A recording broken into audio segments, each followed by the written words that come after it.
Welcome to GTC's Teaching Tidbits. Each episode, we explore a teaching technique, tip, practice, or idea from faculty for faculty. Our current set of episodes focuses on teaching hybrid blended courses.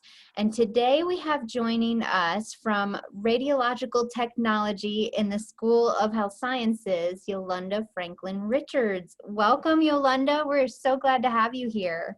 Thank you, Rachel. I'm excited to kind of share a little bit to include in your little series that you have going on. So thank you for having me.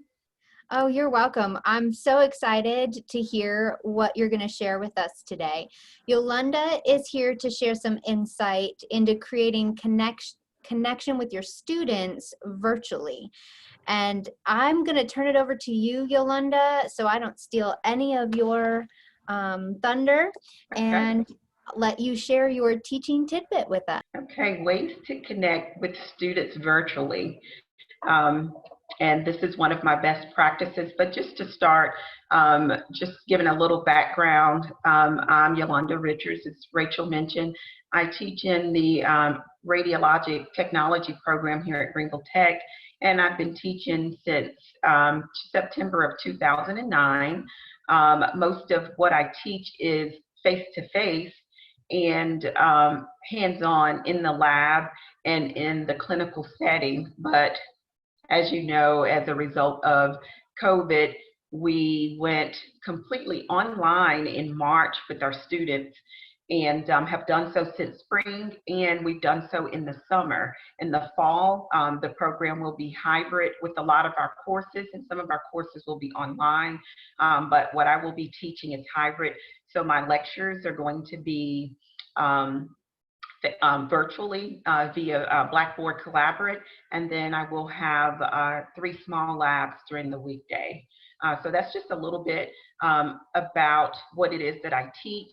And I wanted to do this tidbit because as a result of going virtually and not being face-to-face with the students, I felt that it was important to communicate with students and to show that you still care. We're no longer face-to-face. Everything is just virtually via email or through a Google Meet or through a telephone conversation.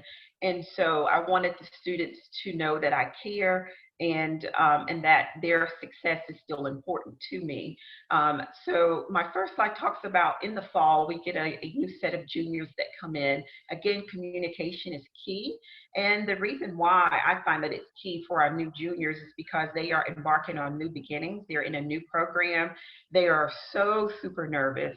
The priorities changed because this is a 5-semester full-time program. And so it is a heavy course load. And I think it's just very important to try to connect with those students that I'm not seeing face-to-face and just kind of ease that stress just a little bit and just help them to understand about the program, the layout, how the classes are going to be meeting, to relieve a little bit of that anxiety and to build a relationship. So that is why I feel like communication is going to be key with the students.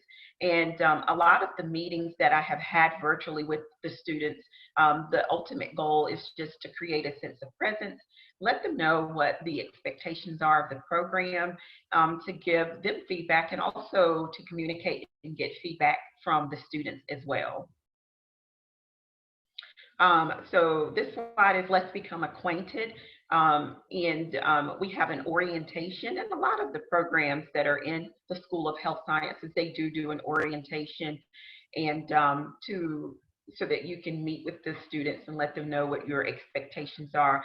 So generally, this is our first meeting, which is an orientation, which is emailed to the students, and they are made aware in advance of when we're going to meet.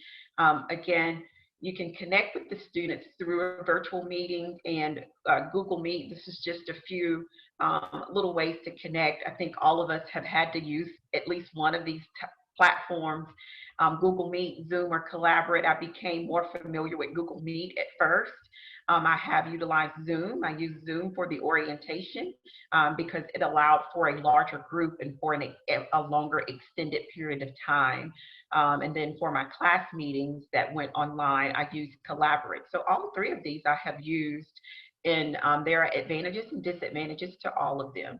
But these are just ways to connect.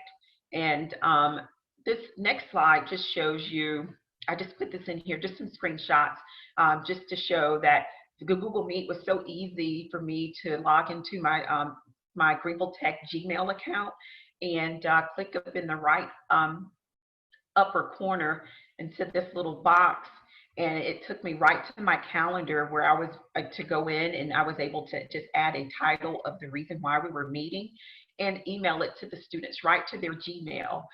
So Google Meet has worked very well for me also. So I just wanted to include this to let everyone know that you do have this available with your Greenville Tech Gmail account.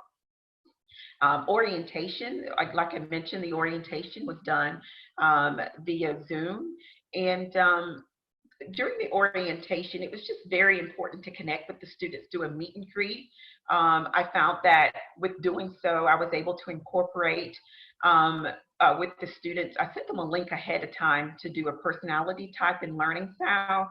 So we used that as an icebreaker when we met, and the faculty introduced themselves and told a little bit about themselves. And it was good to kind of know how the students learn and a little bit of their background.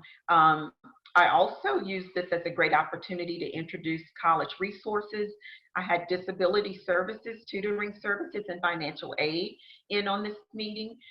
So this was another way for us to connect virtually and still let the students know about our resources and to go over the policies of the program, let them know about the drug screen, immunizations, all of this good stuff, grading, and so forth. And because we were not face-to-face and we have a lab, I went in and I did a video of the lab, and it's just like a little virtual tour of me walking through the lab and explaining everything. And again, I used Google to upload that video and sent them the link so that they could know where to go. So I used that as part of my orientation.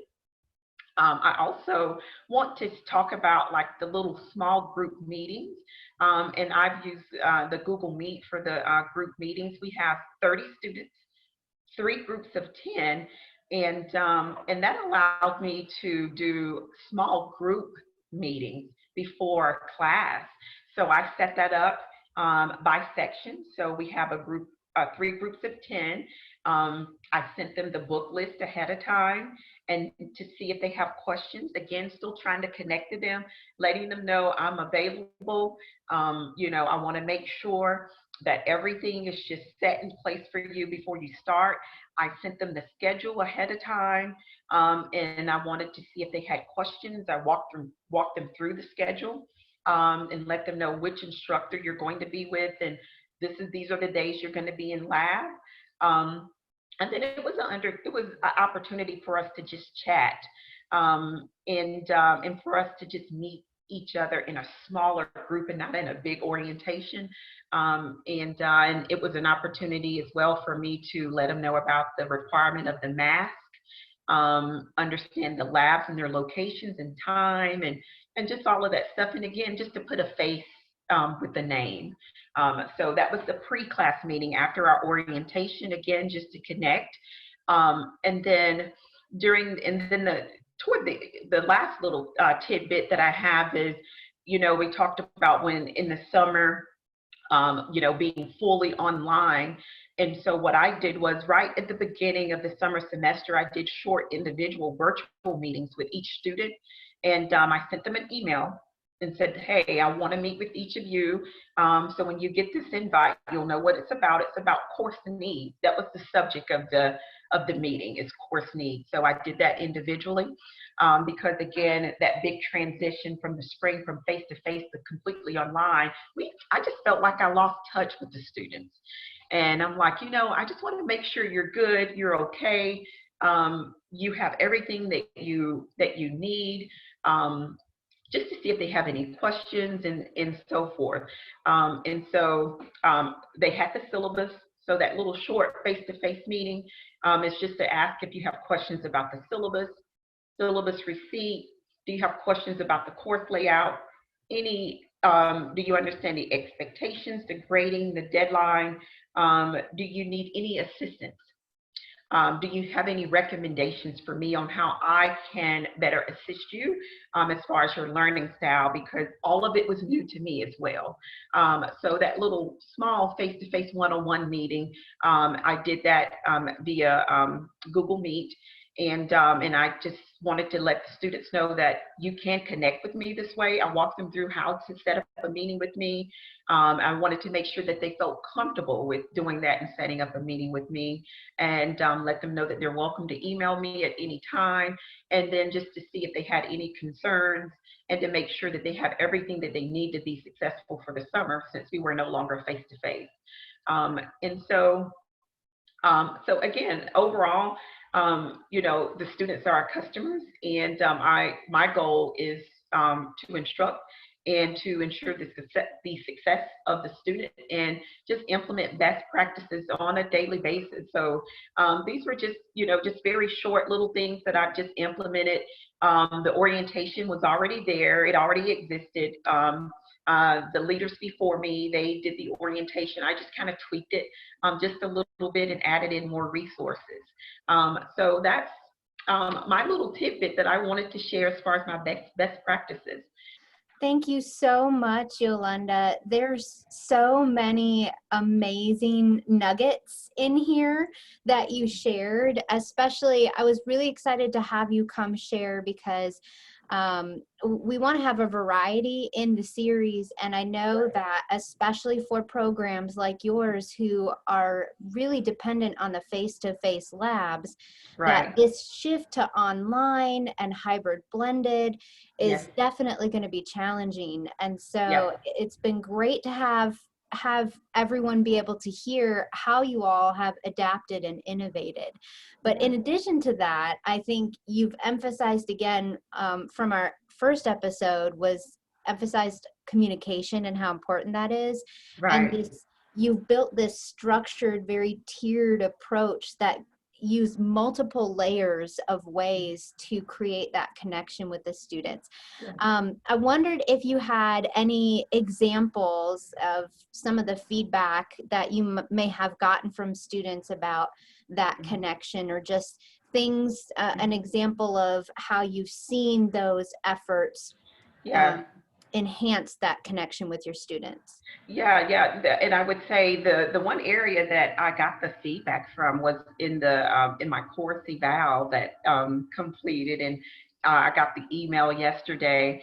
And so what I received when I go and look at the comments and everything, and some of the feedback I got from the students is that they really appreciate me and the things that I did to show that I really cared, and just really reaching out to them in those little small meetings. And so in a lot of what I've read in the course evals, where we really appreciate you so much, and you really showing that you care. And I think that's what's important, when your students know that you really care about them, and you have their best interest at heart, and you really want to see them succeed. And I'm giving you everything that I got, and I know it's hard. And so I would say the feedback that I've gotten in my course eval has been very positive regarding connecting with the students that way. That's wonderful. And that's so, I think those course evals are just so helpful to let you know that those things you had to adapt to still create that connection that you would have gotten definitely with face-to-face, that those attempts and those things that you've done have really worked well, and have benefited the students. So you have given multiple things in this episode for faculty to think about, and how they can get creative in keeping that connection with the students. Mhm. So thank you so much You're for welcome. sharing You're all of that welcome. with us today. Yeah, yep, and everybody passed, so I'm thankful for that.